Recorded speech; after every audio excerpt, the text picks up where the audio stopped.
For the first time since the Ukraine war erupted, the idea of American troops on Ukrainian soil is no longer off the table.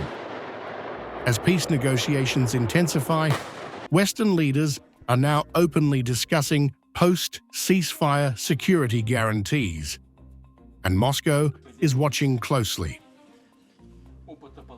Polish Prime Minister Donald Tusk confirmed that Washington has declared its readiness to take part in Ukraine's post-war security architecture, including the possible presence of US troops along borders or a future contact line between Ukraine and Russia.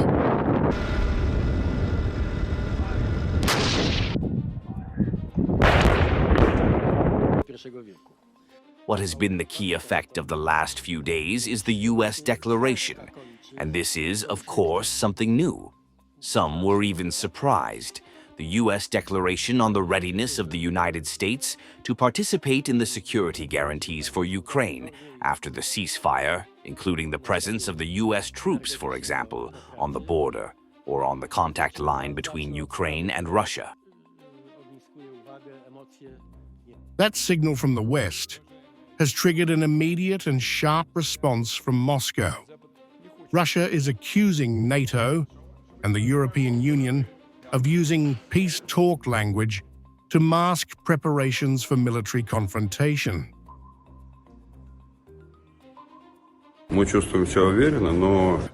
We feel confident, but if we talk about what the European bureaucracy is doing today, first and foremost, those who lead the European Union, those who head NATO, the essence of their policy, the essence of preparing society, the essence of military buildup is to create conditions for a military confrontation with Russia.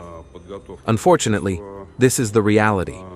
But as our president, Vladimir Putin, said, we are ready for any developments, and all necessary measures are being taken to ensure that, under any circumstances, the defense capability of the Russian Federation and its security are 100% guaranteed. The Kremlin's warning is unambiguous.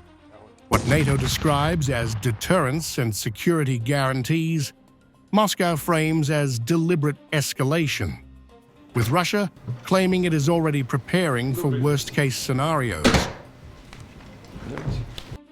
Tensions are also spilling into diplomacy.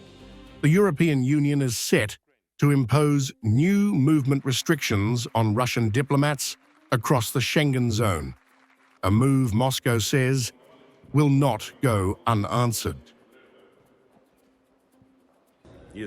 There is no positive information for us, but measures were already announced in the European Union requiring notification of the movement of Russian diplomats within the Schengen zone from one country to another.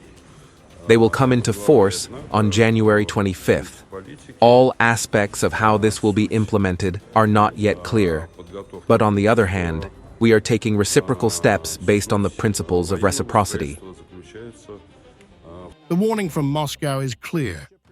If US troops move closer to Ukraine under the banner of peace, Russia will not treat it as neutral security, but as preparation for confrontation.